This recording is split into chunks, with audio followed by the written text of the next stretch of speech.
Just while you're coming round, um, on my 50th, birthday, Marigold uh, surprised me with a trip to Africa, and um, I wanted to learn to scuba dive, so that was part of the deal. And as some of you know, I was brought up in Africa, so it's a real kind of homecoming. And we were in this hotel, and they kind of do an introductory thing, and the dive instructor was there. It was an ex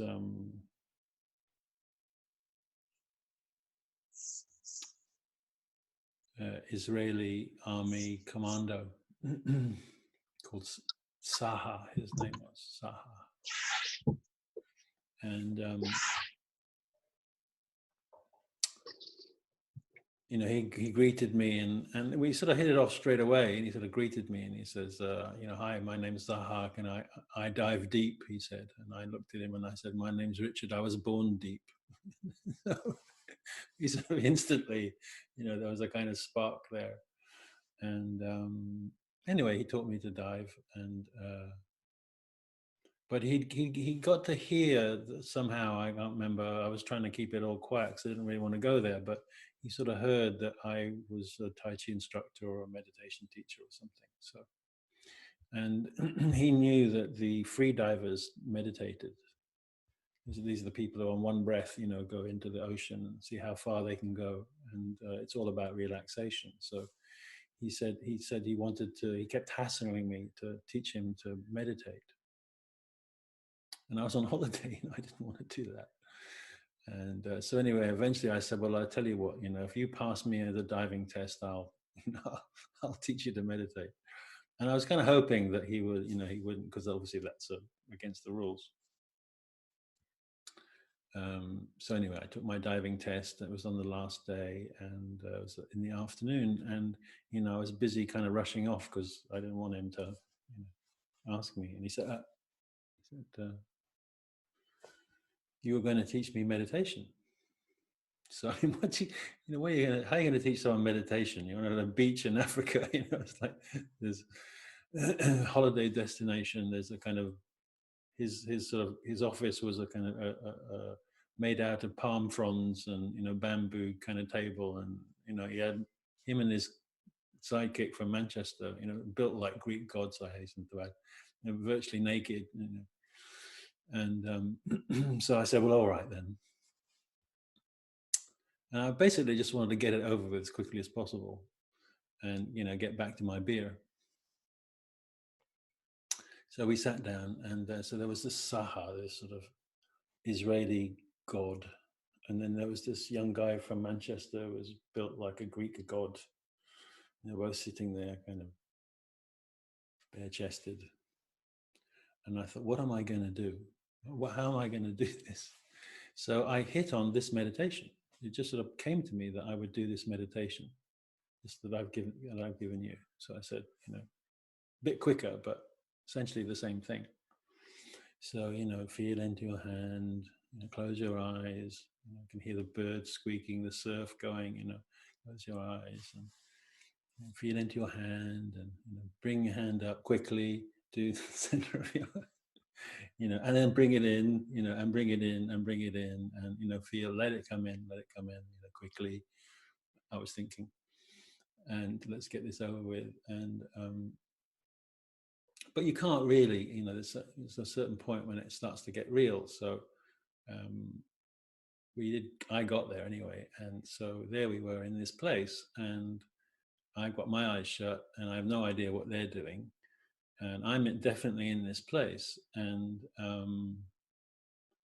I kind of stay there for as short a period as I possibly can, whilst giving them whatever it is their experiences, and then I kind of talk, put the hand down and take a minute there. And kind of when I opened my eyes, and I said, "Well, so now we're stopping now." When I opened my eyes, there were these two hunks, gorgeous they were, sitting there like this. And I said, "You can stop now." you can stop now. And they sort of came out of it.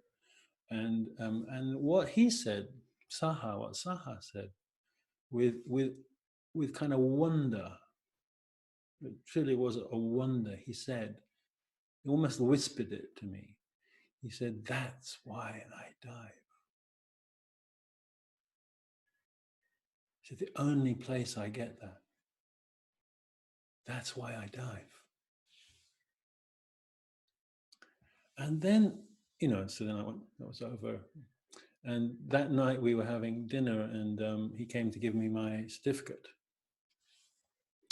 And he said, "I've just got to tell you," he said, "that I've just been diagnosed with the bends, and I'm going to Tel Aviv tonight, catching the plane out." And I think we'd had this conversation before. I think he'd already done this before because he was overdoing it as an instructor. And this was, I think, his third time, which basically means that's it, no more diving. And he could die. I mean, even the plane journey might kill him, but he has to go because there's the only place that where there was a respirator or whatever underground chamber they need to sit in for a week or to get all the nitrogen out of their system. And he just said, I want to thank you." And I can't even remember if he said anything else, but perhaps Marigold remembers. But the point was, what absolutely struck me was just how extraordinary that this man had been given something out of the water that he could only get in the water. And how amazing that on the very day where this happened, the chances of him getting in the water again had been reduced to almost zero. And what an amazing serendipity that was. There was so much. It could have so easily not happened in any number of different ways. And yet there we were on this beach at this time precisely. I could have said no, he could have said no. And yet, there's the magic. And I often think about him. And he often comes to me when I do this meditation. And it was very, very present there. And just how, potentially that man's life completely changes from being separated from his beloved to having his beloved with him all the time.